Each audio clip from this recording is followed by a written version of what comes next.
என்னுடைய பேர் ஃபாத்திமா சித்திக். தென்காசி மாவட்டத்துல இருந்து நான் பேசுறேன். என்னுடைய குழந்தையின் பேர் வந்து அப்சானா சித்திகா. இப்போ 3 வருஷம் ஆகுது. 2021 வருஷத்துலதான் பேபி எனக்கு பிறந்தது.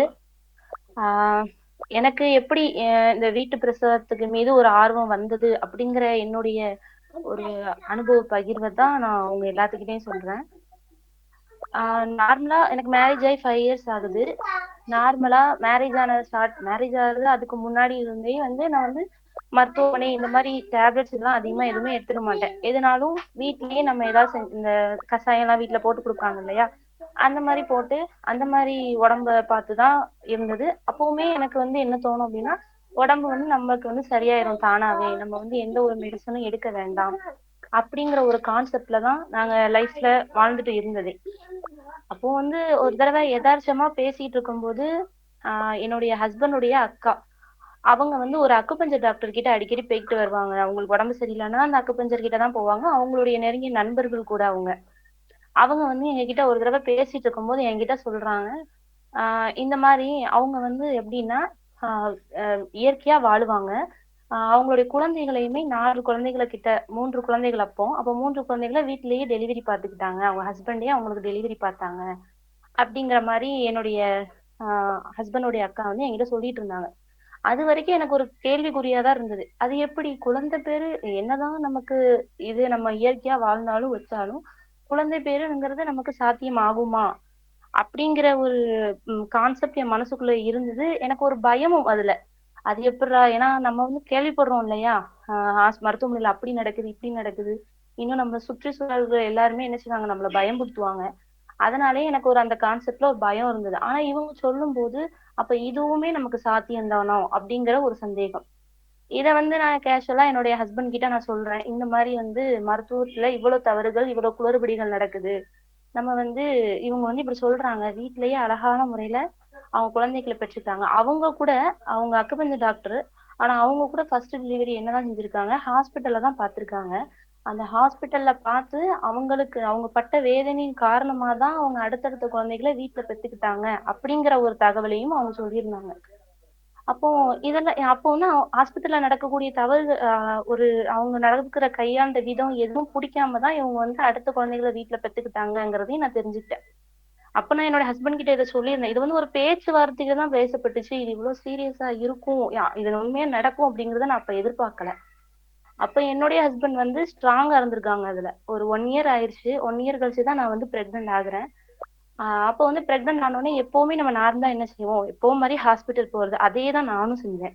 ஃபர்ஸ்ட் நேரா ஒரு பிஹெச்க்கு போனேன். அங்க போய் செக் பண்ணேன்.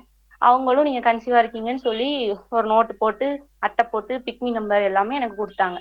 நார்மலா அதே மாதிரி நடந்தது. ஆனா ஒரு மனசுல ஒரு எண்ணம், எனக்கு வந்து ஒரு உறுதி இல்லாமலே இருந்தேன். இல்ல அது சாத்தியமா சாத்தியமா அப்படிங்கிற ஒரு கேள்விக்குறி என் மனசுல இருந்துட்டே இருந்தது. ஆனா என்னுடைய கணவர் வந்து அதுல ரொம்ப உறுதியா இருந்தாங்க. இறைவன் நாடினா நமக்கு கண்டிப்பா வீட்டுல குழந்தை பிறக்கும், நீ இறைவனை நம்பு, மனுஷங்க நம்பாத, இறைவழியில நம்ம இருப்போம் அப்படிங்கிற ஒரு தாட்டை வந்து என் ஹஸ்பண்ட் என்கிட்ட சொல்லிக்கிட்டே இருப்பாங்க. ஆனாலும் எனக்கு ஒரு பயங்கள் இருந்தது. ஆனா நான் ஆஸ்பத்திரி போனாலும் நாங்க வந்து மெடிசன் எதுவுமே எடுத்துக்கிற மாட்டேன். சும்மா நார்மலா அந்த மந்த்லி செக்அப் போவோம் இல்லையா, அந்த மாதிரி செக்அப் போறது இந்த மாதிரியே தான் போய்கிட்டு இருந்துச்சு.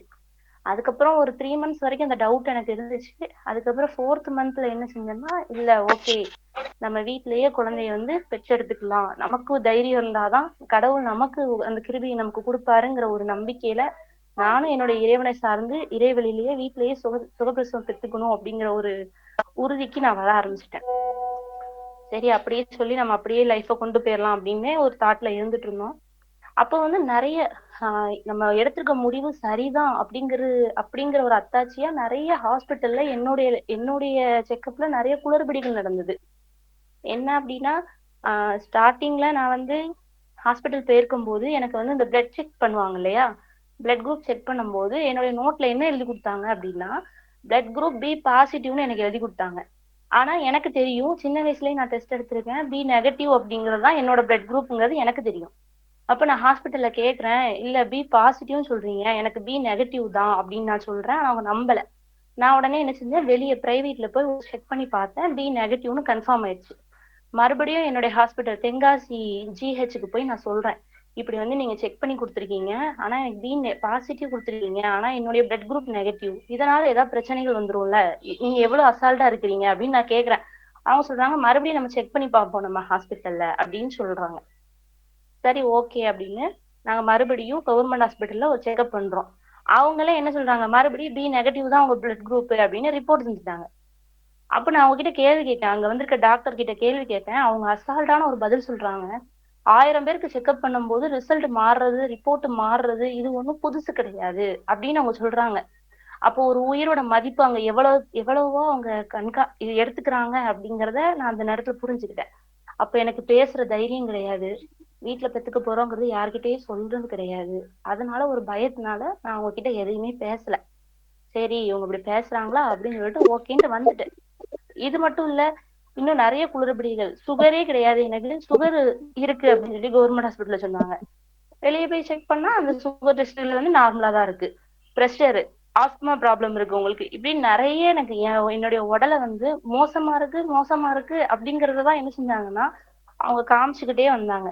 ஆனா நாங்க அதை எதையுமே பொருட்படுத்தல. நாங்க எதுக்காக போவோம்னா அட்டை போட்டாச்சா, இந்த அந்த நர்ஸ் வந்து என்ன செய்வாங்க, நம்மள பாடாப்படுத்துறாங்களே அப்படிங்கிற ஒரு ரீசனுக்காக தான் நான் மந்த்லி மந்த்லி போவேன். ஒரு பேருக்கு போவேன், பேருக்கு வருவேன், இப்படியே போய்கிட்டு இருந்துச்சு. நார்மலா இப்படியே போய்கிட்டு இருக்கும்போது 7th மந்த் வரைக்கும் எனக்கு பிளட் வந்து நார்மலா இருந்தது. 7th மந்த் வரைக்குமே எனக்கு 11 பாயிண்ட் கிட்ட பிளட் லெவல் இருந்துச்சு.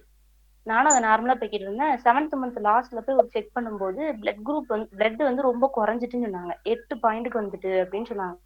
8 பாயிண்ட்டுக்கு வந்துருச்சுன்னா அப்ப இதுக்கு மேல ரத்தம் ஏத்த முடியாதுமா, அதனால நீங்க என்ன செய்யுங்க, ரத்த ஊசி போட்டுக்கோங்க அப்படின்னு என்கிட்ட சொன்னாங்க. நான் அப்போ ரத்த ஊசி போடுறதுக்கு எனக்கு விருப்பம் இல்லை. ரத்தத்தை எப்படி ஊற வைக்கணுமோ நான் அப்படி ஊற வச்சுக்கிறேன், நீ விட்டுருங்க அப்படின்னு சொல்லிட்டு வீட்டுக்கு வந்துட்டேன். அப்ப என்னுடைய நர்ஸ் வந்து நீ திட்டுனாங்க, அசால்ட்டா இருக்க, நீ ஒழுங்கா செக்கப்புக்கு வர மாட்டிக்க அப்படி இப்படின்னு என்னெல்லாம் திட்டுவாங்க, அந்த மாதிரி திட்டிருந்தாங்க. நான் அதெல்லாம் பொருட்படுத்தல. சரி பாத்துக்கலாம் அப்படின்னு வீட்டுக்கு வந்தாச்சு. அப்ப 8 மாசத்துல இருந்து எனக்கு நான் வந்து எல்லாரும் சொல்லுவாங்க, முருங்கைக்கீரை நிறைய சாப்பிடு, அத்திப்பழம் சாப்பிடு, அது சாப்பிடு இது சாப்பிடுன்னு. அப்போ வந்து நமக்கு ஒரு பயம் இருக்கும் இல்லையா, ஃபர்ஸ்ட் டெலிவரி நமக்கு எந்த அனுபவமே கிடையாது அப்படிங்கறனால ஒரு பயத்தினால நான் அதெல்லாம் செஞ்சுதான் பார்த்தேன். எல்லாமே டெய்லி எடுக்க சொல்லுவாங்கன்னு சொல்லி பாடாப்படுத்துறாங்களேன்னு டெய்லி என்ன செஞ்சுட்டு இருந்தேன், நான் சாப்பிட்டுட்டு தான் இருந்தேன் அவங்க சொன்னது எல்லாத்தையுமே. எல்லாத்தையும் சாப்பிட்டு மறுமாசம் போய் செக் பண்றேன். 8 பாயிண்ட்ல இருந்த ரத்தம் 7 பாயிண்ட்டுக்கு வந்ததா மிச்சமே தவிர கூடுதலா எனக்கு ஆகல. அப்பதான் நான் புரிஞ்சுக்கிட்டேன், நம்ம நம்ம வந்து நார்மலா நம்ம லைஃப்ல இருப்போம். தானா அது அது தேவைப்படுற ரத்தத்தை அதுவே பாத்துக்கிறோம், நம்ம எதையும் செய்ய வேண்டாம் அப்படிங்கிற ஒரு கான்செப்ட்ல இருந்துட்டேன். அப்படியே 8 மந்த் ஆயிடுச்சு. இப்படியே ஹாஸ்பிட்டல் போக வர இப்படியே தான் லைஃப் போய்க்கிட்டே இருக்கு. ஆனா வீட்டுல பத்துக்கிறோங்கிறத நான் வீட்டுல யாருக்கிட்டயுமே சொல்லல. என்னுடைய மாமியார் கிட்ட மட்டும் சொல்லியிருந்தேன். ஏன்னா என்னுடைய மாமியார் வந்து 10 பிள்ளைங்களை பெற்றவங்க, வீட்லயும் பெற்றிருக்காங்க. ஸோ வந்து அவங்க கிட்ட வந்து நான் சொல்லியிருந்தேன், இந்த மாதிரி வீட்டுல தான் பெத்துக்க போறேன், வீட்டுல பெத்துக்கலாம்னு ஒரு ஐடியால இருக்கிறேன். நீ அது அதை நீங்க கொஞ்சம் கன்சிடர் பண்ணுங்கன்னு சொல்லும்போது அவங்க அதுக்கு ஓகே சொன்னாங்க. ஆனா மத்தவங்க அது ஓகே சொல்ல மாட்டாங்கிறதுக்காக நான் யாருக்கிட்டயுமே அதை சொல்லல, என் ஹஸ்பண்டும் யாருக்கிட்டையும் சொல்லல. நாங்க நார்மலா அப்படியே இருந்தோம். கடைசி இப்படியே நாட்கள் தள்ளி டெலிவரி மாசம் 9வது மாசம் எனக்கு தொடங்க ஆரம்பிச்சிருச்சு. எனக்கு வந்து பேபி அந்த இடிடி டேட்னு ஒன்று கொடுப்பாங்க இல்லையா, அவங்க எக்ஸ்பெக்ட் பண்ண டேட் வந்து செப்டம்பர் 22 எனக்கு கொடுத்துருந்தாங்க. செப்டம்பர் 22 அன்னைக்கு உங்களுக்கு டெலிவரி ஆயிரும் அப்படிங்கிற மாதிரி சொல்லியிருந்தாங்க. அதுக்கு முன்னதாக ஒரு 10 நாளுக்கு முன்ன கரெக்டா செப்டம்பர் 15 16 அந்த மாதிரி டயத்துல ஒரு ஸ்கேன் பண்ண சொன்னாங்க டாக்டர். அப்போ வந்து நாங்க ஸ்கேன் பண்ற இன்ட்ரெஸ்ட் இல்லாட்டியும் எனக்கும் ஒரு ஆசை இருந்தது, சரி தனிப்பட்ட முறையில நமக்கும் ஸ்கேன் பண்ணி பார்க்கணும் நமக்கு அப்படிங்கிற ஒரு ஆசை. சரின்னு சொல்லி நானும் போய் ஸ்கேன் பண்ணிட்டேன். அப்ப அந்த ஸ்கேன்ல வந்து என்ன ரிப்போர்ட் வந்துச்சு அப்படின்னா, என்னுடைய குழந்தையோட வெயிட் வந்து 3.4 சில்ல இருந்தது, அதாவது 3.5 கிலோ இருக்கு அப்படிங்கிற மாதிரி சொல்லியிருந்தாங்க. அப்போ நர்ஸ் வந்து என்கிட்ட சொல்றாங்க, இப்பவே 3.5 இருக்கு, இன்னும் 10 நாள் உனக்கு டெலிவரிக்கு இருக்கு, அந்த 10 நாள் ஆயிடுச்சுன்னா இன்னும் வெயிட் என்ன செய்யும், உனக்கு கெயின் ஆயிரும். அப்ப கண்டிப்பா நார்மல் டெலிவரிக்கு வாய்ப்பு இருக்காது, தலை பெருசா இருக்கும், ஷோல்டர் பெருசா இருக்கும், அதனால இடுப்பெலும்புக்குள்ள குழந்தை ஹாஸ்பிட்டல்ல வந்து அப்ப சொல்றாங்க, வெயிட் வந்து உங்களுக்கு கெயினா இருக்கு, நீங்க வந்து இதுக்கு மேல என்ன செய்யக்கூடாது, ரைஸே நீங்க தொடக்கூடாது, ரைஸ் அதிகமா சாப்பிட்டு இருக்கீங்கன்னு நினைக்கிறேன், அதனாலதான் பேபியோட வெயிட் ரொம்ப கெயினா இருக்கு. ஸோ நீங்க ரைஸே எடுக்காதீங்க, நார்மலா அந்த ஜூஸ், பசிச்சா ஜூஸ், இட்லி இந்த மாதிரி ஐட்டம் சாப்பிட்டு வயிறை நிரப்பிக்கோங்க அப்படின்னு சொல்றாங்க. இன்னும் 10 நாள் இருக்கு, கம்பல்சரி என்ன செஞ்சிரும், வெயிட் உனக்கு 4 kg ஆயிரும், சோ நீங்க வந்து பாத்துருந்துக்கோ, உனக்கு நார்மல் டெலிவரி வந்து கேள்விக்குறின்னு சொல்லி என்னை அனுப்பிட்டாங்க. அப்ப வந்து என்னை அனுப்பும்போது அவங்க என்ன சொல்லி அனுப்புனாங்க அப்படின்னா, உனக்கு வந்து ப்ரெஷர் இருக்கு. ப்ரெஷர் வந்து அப்ப எனக்கு கூட காட்டுச்சு போல. ப்ரெஷர் இருக்கு. தென் உனக்கு வந்து பிளட் வந்து 7 பாயிண்ட் கீழே வந்துருச்சு. 7 பாயிண்ட் வந்திருக்கனால உனக்கு வந்து நீ வந்து வலி வந்துச்சுன்னா டைரக்டா தென்காசி ஜிஹெச்சுக்கு பெரிய ஆஸ்பத்திரிக்கு போயிரு. ஏன்னா அங்கதான் ஆப்ரேஷன் சிஸ்டம் எல்லாமே இருக்கு. அதாவது அது சிம்பாலிக்கா என்ன சொல்றாங்க, ஆப்ரேஷன் தான் உனக்கு நடக்க போகுது அப்படிங்கறத எனக்கு வந்து சொல்லிட்டாங்க. சரி அவ்வளவுதான், இனிமே ஆஸ்பத்திரி பக்கம் போக கூடாது, தலைமறைவாயிரணும்னு முடிவு பண்ணியாச்சு. சரின்னு சொல்லிட்டு வீட்டுக்கு வந்துட்டோம். வீட்டுக்கு வந்து நாங்களும் அந்த டயத்துக்காக வெயிட் பண்றோம். செப்டம்பர் 22 ஆகுற வரைக்குமே எனக்கு வந்து சொல்ல போனா என்னுடைய பிரெக்னன்சில எனக்கு இந்த வாமிட்டிங், இந்த தலை சுத்து, வயிறு வலியோ சூட்டு வலியோ இந்த மாதிரி எந்த ஒரு பிரச்சனையுமே எனக்கு இருந்தது கிடையாது. நான் பாட்டுக்கு என் வேலையை பார்த்துட்டு நான் பாட்டுக்கு அந்த வேலையை பார்க்காத இந்த வேலையை பார்க்காதம்பாங்க. ஆனா எல்லா வேலையுமே நான் தான் பார்க்கணும். ஏன்னா நாங்க தனியா இருந்தோம். ஸோ எல்லா வேலையும் நான் பார்த்துக்கிட்டு நான் அந்த நார்மலான ஒரு பொண்ணு மாதிரி தான் இருந்தேன். பிரெக்னன்சி மாதிரிலாம் எனக்கு எந்த ஒரு ஃபீல்ஸுமே அந்த டயத்துல இருந்தது கிடையாது. நார்மலா நான் ஹெல்த்தா இருந்தேன். அப்படியே போய்கிட்டே இருக்கு. டேட்டும் நெருங்குது. செப்டம்பர் 21 ஆயிடுச்சு. நர்ஸ் வந்து எனக்கு கால் பண்றாங்க.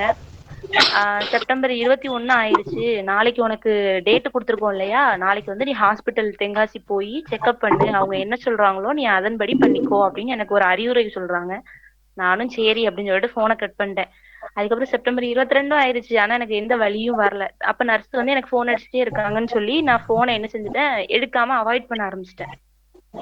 நான் அவாய்ட் பண்ணதுக்கு அப்புறம் அவங்க என்ன பண்ணாங்கன்னா என்னுடைய ஹஸ்பண்ட்க்கு போன் அடிக்க ஆரம்பிச்சிட்டாங்க. என் ஹஸ்பண்ட் என்னோட ஹஸ்பண்ட்க்கு போன் அடிச்சு உங்களுடைய குழந்தை வந்து வெயிட் அதிகமா இருக்குன்னு உங்க மனைவிட்ட நான் ஏற்கனவே சொல்லியிருக்கேன்.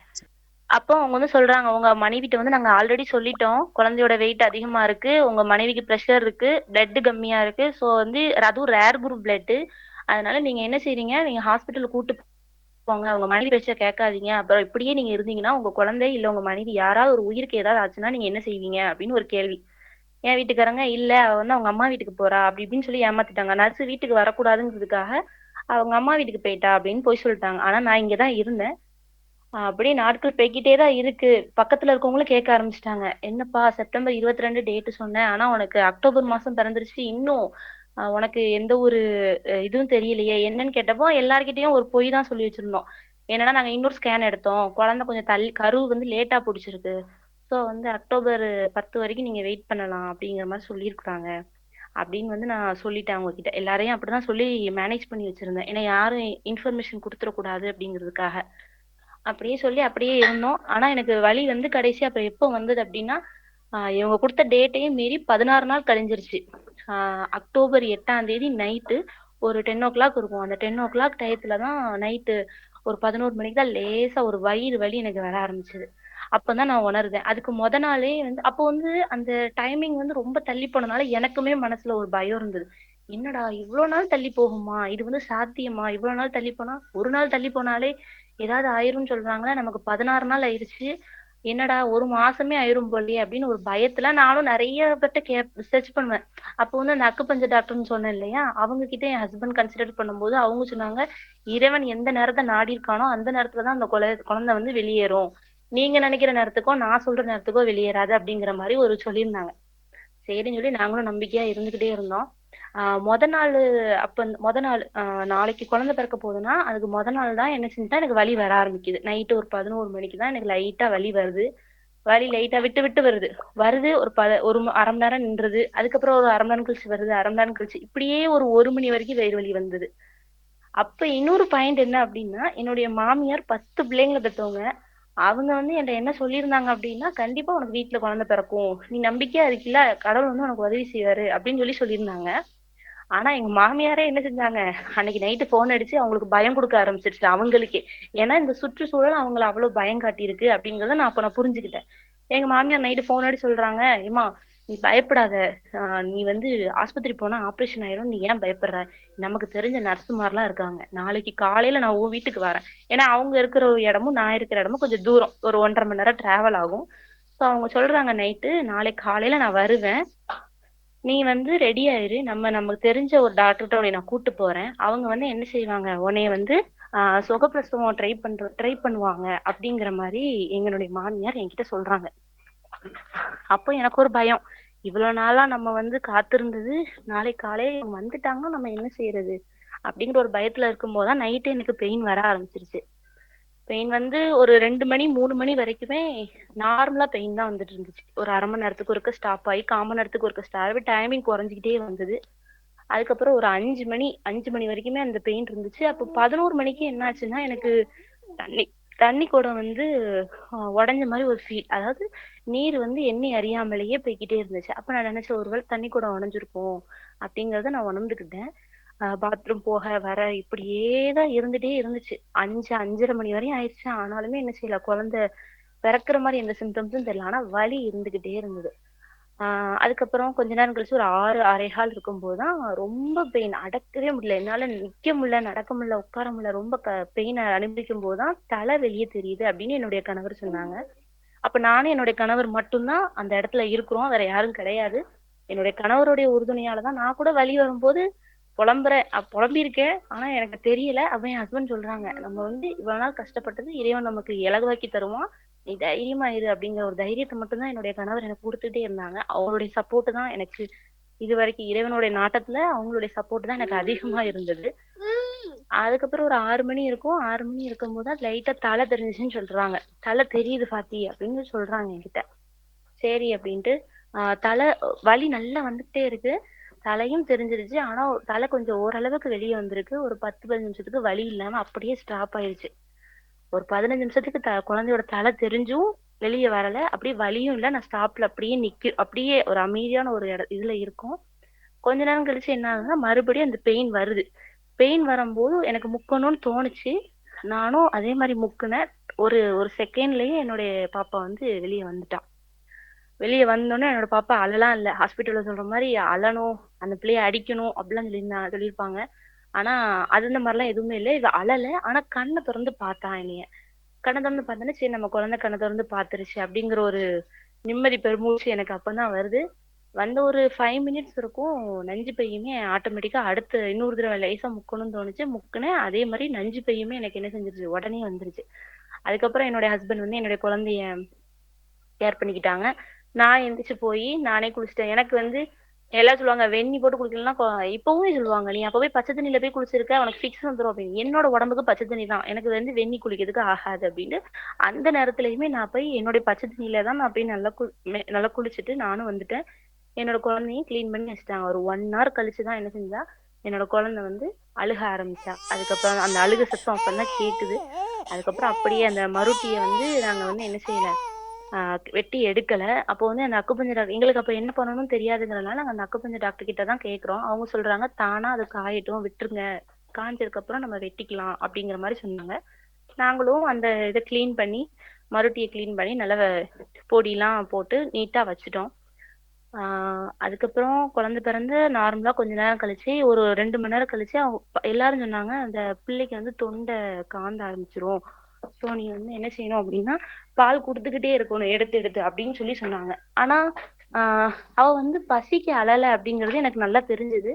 அப்ப அவங்க என்ன சொன்னாங்க, அது பசிக்கு குழந்தை அழாது, நீங்க நார்மலா விட்டுருங்க, நீங்க அந்த மருட்டி அதோட இருக்கிற வரைக்குமே அந்த குழந்தைக்கு மேக்சிமம் பசிக்காதுங்கிற மாதிரி எனக்கு அந்த அக்குப்பஞ்சர் டாக்டர் அப்ப சொல்லியிருந்தாங்க. சரின்ட்டு நானும் அப்படியே இருந்துட்டேன். அப்புறம் ஒரு 2 நாள் கரெக்டா என் பாப்பாக்கு வந்து அந்த தொப்புளோட அந்த மருட்டி இருந்தது. 2 நாள் கழிச்சு என்ன பண்ணோம்னா ரொம்ப ஃபுல்லா காஞ்சு அது ரொம்ப டிஸ்டர்பன்ஸா ஆக ஆரம்பிச்சிருச்சு குழந்தைக்கு. அதனால என்ன செஞ்சுட்டோம்னா அதை நாங்க கட் பண்ணி எடுத்துட்டோம். இப்படியே போயிருச்சு. அதுக்கப்புறம் நர்ஸ் வந்து எங்களுக்கு போன் அடிக்கிறாங்க. அன்னைக்குன்னு பார்த்து குழந்தை பிறந்த அன்னைக்கு என்ன செய்றாங்க, போன் அடிச்சாங்க நர்ஸ்.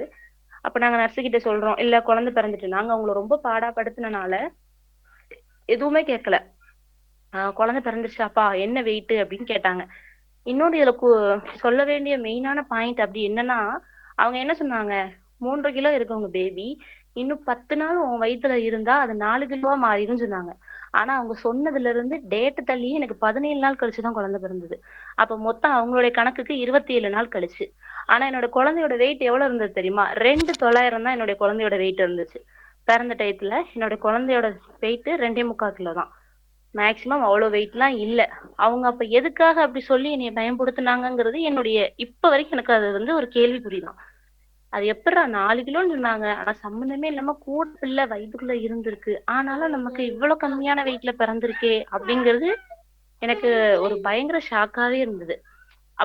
ஒவ்வொரு விஷயங்களும் என்னுடைய வாழ்க்கையில் நடந்த ஒவ்வொரு விஷயங்களும் எனக்கு எப்படி இருந்ததுன்னா, மருத்துவத்துறையில இருந்த ஒரு நம்பிக்கைய வந்து முழுக்க முழுக்க என்னைய வந்து என்ன செஞ்சுச்சு, இழக்க வச்சிருச்சு.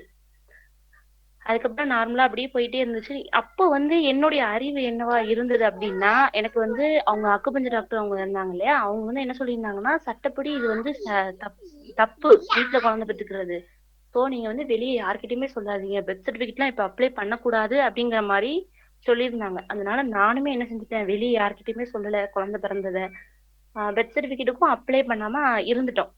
ஒரு 6 மாசம் கிடக்குது. 6 மாசம் கடந்ததுக்கு அப்புறம் என்ன செய்யறேன், நான் மறுபடியும் பெர்த் சர்டிபிகேட்டுக்கு அப்ளை பண்றதுக்காக என்னுடைய கணவர் போறாங்க.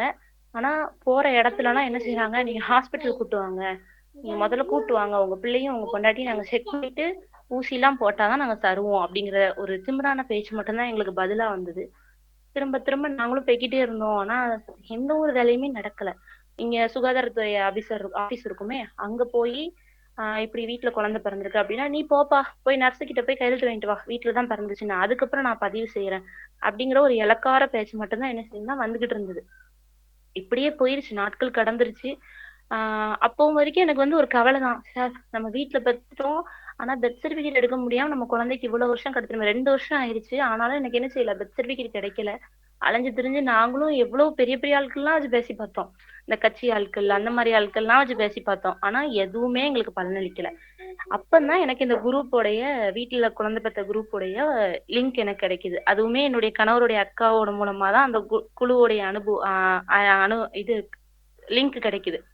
நானும் அந்த லிங்க்ல ஜாயின் பண்ணி இப்படி என்னோட குழந்தை இப்படி 2.5 வருஷம் ஆகுது, இன்னும் பெர்த் சர்டிபிகேட் கிடைக்கல, நான் என்ன பண்ணலாம் அப்படின்னு நான் கேட்கும் போதுதான் அவங்க சட்டத்துல எனக்கு எவ்வளவு இடம் இருக்கு, ஒரு குழந்தைய பெற்றுக்கக்கூடிய தாய்க்கு எந்த அளவுக்கு உரிமை வந்து கவர்மெண்ட்ல இருக்கு, நம்ம அதை தெரியாம நம்ம எத்தனை பேர் இருக்கோம் அப்படிங்கறது எல்லாத்தையுமே இந்த குழுல வந்ததுக்கு அப்புறம் தான் நான் தெரிஞ்சுக்கிட்டேன். அது வரைக்கும் இதை சட்ட விரோதம் தான் நினைச்சேன், வீட்டுல பெத்துக்கிறது வந்து தப்பு அப்படின்னு தான் நினைச்சேனே தவிர, சட்டத்துல நமக்கு இடம் இருக்கு, நம்ம வந்து இவ்வளவு நாள் பயந்துகிட்டு இருந்தது தப்பு அப்படிங்கறத எனக்கு வந்து இந்த குழு வந்து ஆஹ் குழு மூலமா நான் தெரிஞ்சுக்கிட்டேன். அப்புறம் இந்த குரூப்ல வந்து சேர்ந்ததுக்கு அப்புறம் தான் சகோதர சகோதரிகள்கிட்ட பேசினேன். அவங்க வந்து எனக்கு இப்படி போய் ஃபாலோ பண்ணுங்க, கலெக்டர் ஆபீஸ்ல மனு கொடுங்க அப்படின்னாங்க. அவங்களுடைய அறிவுறுத்தலின்படி கலெக்டர் ஆபீஸ் போய் மனு கொடுத்து டைரக்டா கலெக்டரே சந்திச்சு பேசினேன்.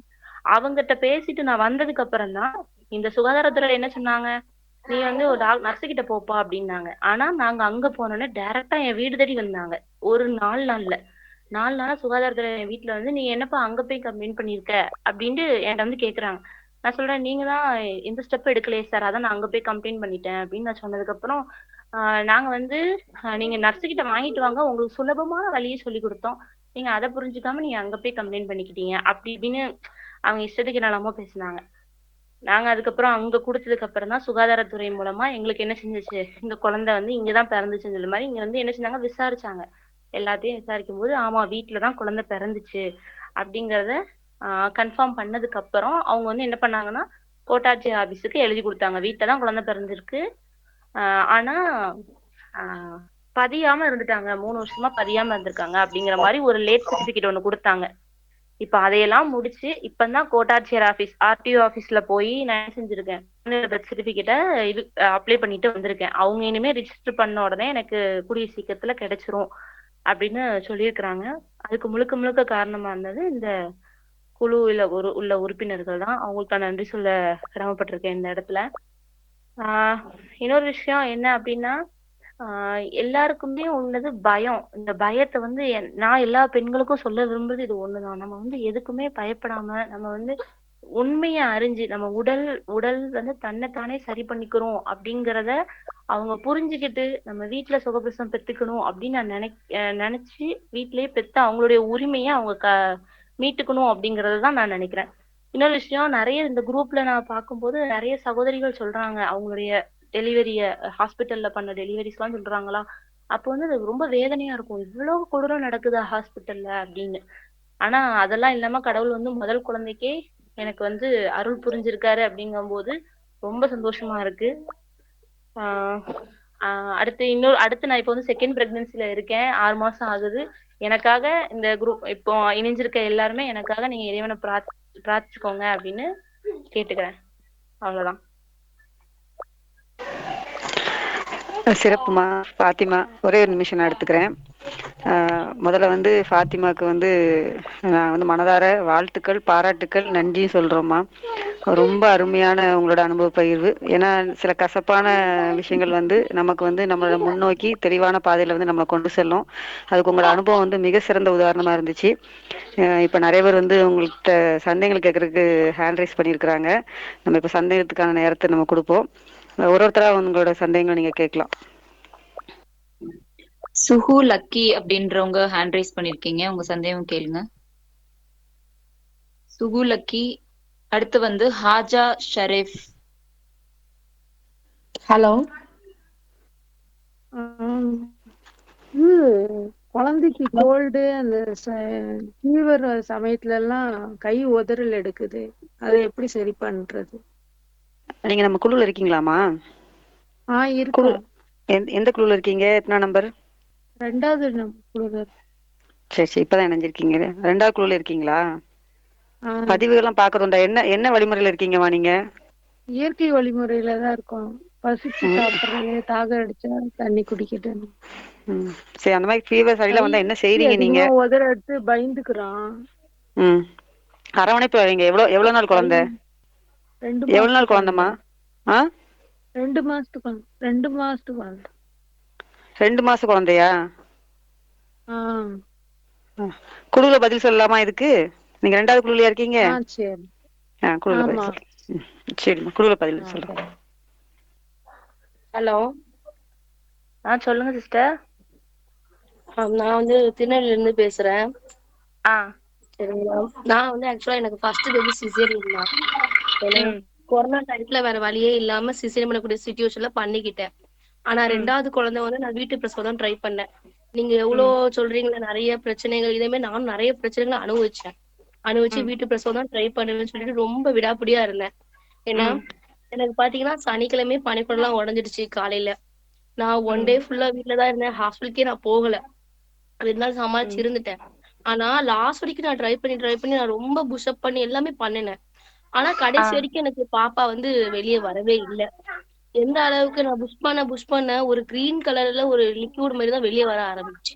விடிய கால 3 மணில இருந்து வர ஆரம்பிச்சிச்சு. என்ன அப்புறம் கடைசியில ஒரு கட்டத்துல என் ஃபேமிலியோட சப்போர்ட் வந்து எனக்கு இல்லாம போயிடுச்சு. இதுக்கு மேல எங்களால முடியாது அப்படின்னு சொல்லி என் ஹஸ்பண்ட் சைடு அப்படி ஹஸ்பண்ட் தான் மோஸ்ட்லி அவங்க சப்போர்ட் பண்ணல எனக்கு ஒரு கட்டத்துல. அதனால நான் மறுபடியும் எனக்கு ஹாஸ்பிட்டல் நோக்கி போகக்கூடிய ஒரு சிச்சுவேஷன் ஏற்பட்டு எனக்கு வந்து 2வதுமே சிசேரியன் ஆயிடுச்சு. இதுல வந்து அந்த இடத்துல என்னோட தப்பு என்னங்கிறது எனக்கு இன்ன வரைக்குமே என்னால இது பண்ண முடியல. ஏன்னா நான் பனி கூட உடைஞ்சு நல்ல பெயின் வந்துச்சு, எல்லாமே நான் ட்ரை பண்ணேன். ஆனா கடைசி வரைக்கும் பேபியோட தலை கூட அந்த தெரியக்கூடிய அளவுக்கு எனக்கு ஹெல்ப்புக்கு 2-3 பேரை கூப்பிட்டுருந்தேன். இங்க யாரு வீட்டுல பிரச்சனை பண்ணாங்களோ அவங்க எல்லாருமே ஹெல்ப் பண்ண வந்திருந்தாங்க. ஆனா லாஸ்ட் மினிட் வரைக்கும் ஆனா முடியாம போயிடுச்சு. அவங்க இப்ப டாக்டர் கூட பாப்பா வந்து மோஷன் போயிட்டாங்க, ஆனா இதுக்கு மேல இருந்தா குழந்தை இறந்துருக்குங்கிற மாதிரி எல்லாம் சொன்னாங்க. ஆனா எனக்கு அதுல நம்பிக்கை எல்லாம் இல்ல. நான் இருந்திருந்தா குழந்தை பெற்றிருப்பேங்க நம்பிக்கை எனக்கு இருந்துச்சு. சப்போர்ட்ல அதெல்லாம் எல்லாம் முடியாம போயிடுச்சு. என்ன இப்ப நீங்களே சொல்றீங்க இல்லையா, உங்களுக்கு சப்போர்ட் இல்ல. இன்னொன்னு நீங்க இன்னும் வெயிட் பண்ணி இருந்திருக்கும். ஏன்னா குழந்தை எப்ப வெளியே வரக்கூடிய நேரம் நமக்கு தெரியாது இல்லையா. நானும் பயந்தது இந்த விஷயத்துக்கு தான். ஆனா எனக்கு சொன்னவங்க வந்து என்ன சொன்னாங்கன்னா, குழந்தை எப்ப வருங்கிறது மனுஷனான நம்மளால முடிவு பண்ண முடியாது. அது எப்ப தனிச்சுச்சோ அப்ப வரும் அப்படிங்கிற ஒரு கான்செப்ட் தான் எனக்கு சொல்லியிருந்தாங்க. அந்த நம்பிக்கையில தான் நானுமே இருந்தேன். இவ்வளவு நாள் ஆயும் வெயிட் பண்ணி இருந்தது. இன்னொரு விஷயம் நான் சொல்ல மறந்துட்டேன். என்ன அப்படின்னா, என்னுடைய குழந்தைக்கு கொடி சுத்தி தான் பிறந்திருந்தது. 2 முறை கழுத்தை வந்து சுத்தி இருந்தது. வெளியே வந்ததுக்கு அப்புறம் தான் என் ஹஸ்பண்ட் சொல்றாங்க அப்படி கொடி சுத்தி இருக்கு அப்படிங்கிறாங்க. அதுக்கப்புறம் நாங்களே அதை வந்து எடுத்து விட்டுட்டோம். ஆனா ஹாஸ்பிட்டல்ல கொடி சுத்துற காரணத்துக்காக தானே மேக்சிமம் ஆப்ரேஷன் பண்றாங்க. ஆனா கொடி சுத்தி பிறக்கிறனால எந்த ஒரு ஆபத்தும் இல்லைங்கிறதையும் நான் என்னோட முதல் பிரசவத்துல நான் தெரிஞ்சுக்கிட்டேன். அது வந்து எனக்கு அப்போ அனுபவம் எதுவுமே இல்லாம இருந்திருந்தாலும் இந்த குழந்தைக்கு ஓரளவுக்கு நமக்கு அந்த அனுபவம் இருக்கு. அப்ப இருந்த பயம் அதெல்லாம் இல்ல. இந்த குழந்தை இப்ப நான் உண்டானதுல இருந்து ஹாஸ்பிட்டல் பக்கமே நான் போகல. ஏன்னா பிக்மி நம்பர் இருந்தே எனக்கு பெத் சர்டிபிகேட் இவ்வளவு அலைய விட்டுட்டாங்க. ஸோ பிக்மி நம்பர் நமக்கு தேவை கிடையாது அப்படிங்கிற ஒரு காரணத்துக்காகவே ஹாஸ்பிட்டல் பக்கமே போகல. இப்ப எனக்கு 6 மந்த் ஆகுது. இன்னும் டெலிவரி வரைக்குமே நான் போக கூடாது, அவ்வளவுதான். போக மாட்டோம். ஓகே சிஸ்டர், உங்களோட தைரியத்தை பார்க்கும்போது எனக்கு ரொம்ப ஹாப்பியா இருக்கு. ஏன்னா எனக்கு மட்டும் ஃபேமிலி சப்போர்ட் இருந்துச்சுன்னா கட்டாயம் நான் வந்து நான் 2வது பேபியை பெற்றிருப்பேன். அது ஒரு வருத்தம் தான். நீங்க எந்த அளவுக்கு தைரியமா இருக்கீங்களோ அதே அந்த அளவுக்கு நான் ரொம்ப தைரியமா இருந்தேன். என்னால முடியும் அப்படின்னு நான் இருந்தேன். ஃபேமிலி சப்போர்ட் பண்ண முடியாத என்னால முடியாம போயிடுச்சு. சரி, அந்த வருத்தத்தை தெரிவிச்சுக்கணும்னு ஆசைப்பட்டேன், அவ்வளவுதான். ஓகே சிஸ்டர், வணக்கம்மா. ஓகே. இப்ப கேள்வி கேட்ட சகோதரிக்கு வணக்கம்மா. உங்களோட புரிதல் உண்மையிலே வந்து அது ஒரு நல்ல விஷயம். இனி உங்களோட பிள்ளைங்களை வந்து நீங்க இந்த பாதையில கொண்டு வாங்க. இது என்னன்னா, இந்த அனுபவங்கள் பகிர்றது எதுக்கு அப்படின்னு பாத்தீங்கன்னா, நம்மளை வந்து இறைப்பாதையில அடுத்தடுத்த படிநிலைக்கு நம்மளை உயர்த்திக்க தான். ஏன் இதை நாங்க சொல்றேன் அப்படின்னா, ஏன்னா நம்ம குழுவிலே பாத்தீங்கன்னா பனிக்கூட உடைஞ்சி 10 நாட்கள் 13 நாட்கள் பொறுமையா இருந்து வீட்டுல பிரசவிச்ச சகோதரிகள் இருக்கிறாங்க. நீங்க நம்ம சீர்காழியோட ஒன்றுகூடல் அந்த நிகழ்வுக்கான வீடியோஸ் எல்லாம் பாத்தீங்கன்னா சகோதரோட அனுபவ பகிர்வுகள் இருக்குது. அதுல வந்து 40 சகோதரிகள் வந்து பேசினாங்க. ஒரு சிலரோட மட்டும் இப்போ ரெடி பண்ணி போட்டு விட்டுருக்காங்க. அதை நீங்க கேட்டு பாருங்க. 10 நாட்கள் 13 நாட்கள் ரொம்ப பொறுமையா இருந்து அப்ப அவங்களுக்குமே வந்து குடும்பத்துல சப்போர்ட் பெருசா இல்லாத சூழல்ல உள்ள சகோதரிகளும் உண்டு. நம்ம வந்து இன்னும் நம்ம புரிதலை ஆழப்படுத்திக்கலாம். இனி உங்க பிள்ளைங்களுக்கு வந்து எல்லாமே கை கொடுணும் அப்படின்னு நீங்க விரும்புங்க.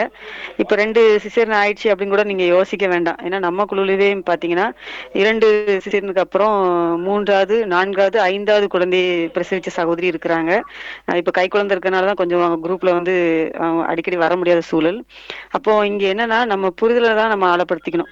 ஒரு அனுபவம் வந்து கேட்கும்போது அப்போ இது அவங்களுக்கு சாத்தியப்பட்டது வந்து எல்லா பெண்களுக்கும் சாத்தியப்படும். அதுதான் இதுல நம்ம புரிதல். பொறுமை. இப்ப சகோதரி சொன்னாங்க பாத்தீங்களா, அவங்களுக்கு இதே சந்தேகம் இருந்தது. ஆனா பொறுமையா இருக்கணும்.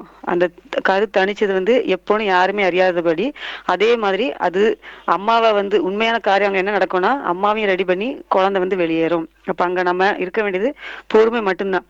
இயல்புலதான் நமக்கு அந்த பொறுமை வரும்.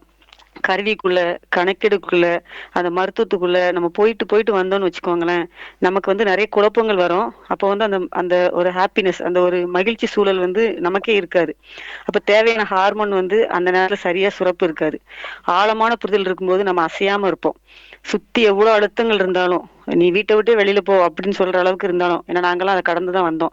அப்படி இருந்தாலும் நம்ம உள்ளத்துல நமக்கு தெளிவு இருக்கும்போது நமக்கு உடம்புல நடக்கக்கூடிய வேலைகள் வந்து ரொம்ப இயல்பா நடக்கும். ஏன்னா பிள்ளை பேர் வந்து நோய் கிடையாது, அது ஒரு இயல்பு அப்படிங்கிறது நம்ம ஆள் மனசுல நம்ம பதிய வச்சுட்டோம்னா நமக்கு பயம் இருக்காது, பதட்டம் இருக்காது. அந்த பொறுமை வந்து நமக்குள்ளேயே வந்து வந்துடும். அப்ப நம்ம ரசிக்க ஆரம்பிச்சிருவோம். நம்ம உடல் நடக்கிற மாற்றங்களை வந்து நம்மளே புஷ் பண்றது, நம்மளே வந்து அப்படின்னு நம்ம அப்படிங்கிற இதே அதில் இருக்காது. உடல் நடக்கிற வேலைக்கு நம்ம ஒத்திசைக்க ஆரம்பிச்சிருவோம், ரசிக்க ஆரம்பிச்சிருவோம், அதுலயே அப்படி பயணிக்க ஆரம்பிச்சிருவோம். அப்போ படிப்படியா நம்ம உடல் நடக்கிற மாற்றம் நமக்கு தெரியும். என் குழந்தை இப்ப வெளியே வரப்போகுது அப்படிங்கிறது அந்த தாய்க்கு வந்து தெரியும். இந்த உண்மைத்தன்மையை வந்து நமக்கு மறைச்சு வைக்கிறாங்க. அந்த காலத்துல இயல்பு அவங்க கடந்து வந்ததுக்கு காரணம் அதுதான். இனி அடுத்தவங்க கேள்வி கேட்கலாம். ஃபாத்திமாக்கா வணக்கம். சொல்லுங்க. வணக்கம்க்கா, நான் கோயம்புத்தூர்ல இருந்து பேசுறேன். என்னோட பேரு பிரியதர்ஷினி. எனக்கு இது முதல் பிரசவம் தான். ஐ மீன் முதல் கருவுற்றிருக்கேன். இதுக்கு முன்னாடி ஒரு தடவை கருவுற்று இருந்தேன். அது மிஸ்கேரேஜ் ஆயிடுச்சு. அது எல்லாமே நேச்சுரல் தான். அது முன்னாடியில இருந்தே, மேரேஜுக்கு முன்னாடியில இருந்தே நான் அக்குபங்க்சர் இந்த மரபு வழி வாழ்வியல்ல தான் கடைபிடிச்சிட்டு இருந்தேன். இப்பவுமே அதுல தான் இருக்கேன். இந்த பிக்மி நம்பர் பொறுத்தும் சரி, அப்புறம் இந்த பிரைமரி ஹெல்த் சென்டர்ல பண்ணக்கூடிய ப்ரெஷர், இது எல்லாமே நான் முதல் தடவை கருவுற்று இருந்தப்ப ரொம்பவே அனுபவிச்சேன். அப்போ இந்த 2வது தடவை என்ன பண்ணிட்டேன் அப்படின்னா, இப்ப எனக்கு 4வது மாதம் ஆரம்பிச்சு நடந்துட்டு இருக்கு. போன தடவை பண்ண எந்த தடவையுமே இந்த தடவை பண்ணக்கூடாது அப்படிங்கறதுனால இன்ன வரை ஹாஸ்பிட்டல் பக்கம் போகவே இல்லை. வீட்டுல ஹஸ்பண்ட் வந்து எப்படின்னா, இத்தனைக்கும் ஹஸ்பண்ட் வந்து வீட்டுலதான் போறாரு அப்போ. ஆனா அவருக்குமே லைட்டா ஒரு பயம் இருக்கு. இருந்தாலும் நான் சொல்றது வந்து கேட்டுக்கிறாங்க, நியூட்ரலா இருக்காங்க. அப்போஸும் பண்ணல, நீ வந்தே ஆகணும் அப்படின்னு வற்புறுத்தவும் இல்லை. அப்புறம் அம்மாவுக்கும் சொல்லியிருக்கேன், அவங்களுமே இந்த மரபொழி வாழ்வியல் இதை பத்தி எல்லாம் அவங்களுக்கு புரிதல் இருக்கு அப்படின்னாலும் முதல் குழந்தை அப்படிங்கறதுனால ஒரு பயம் இருக்கதான் செய்யுது. என்னுடைய கேள்வி என்ன அப்படின்னா, இப்போ நீங்க சொன்னீங்க பிக்மி நம்பர் நாங்க வாங்கியுமே இந்த அளவுக்கு தொந்தரவு அனுபவிச்சோம் அப்படின்றது. சோ எங்க 2 கேள்வி இருக்கு. ஒண்ணு என்ன அப்படின்னா, இப்ப 4வது மாதம் முடிஞ்சு 5வது மாதம் வந்து ஸ்கேன் பார்க்கலாம் அப்படின்னு சொல்லி வீட்டுல சொல்றாங்க. நான் 45வது நாள் ஸ்கேனும் சரி, 3வது மாசம் ஸ்கேனும் சரி, எப்படியோ சொல்லி இல்ல வேண்டாம், அது வந்து சரி வராது, குழந்தையோட வளர்ச்சி அது பாதிக்கும் அப்படின்னு ஏதோ உலட்டி விட்டு ஓரளவு இது பண்ணிட்டேன். 10 மந்த் ஸ்கேனாவது பாத்துக்கலாம் அப்படின்ற மாதிரி வீட்டுல சொல்றாங்க.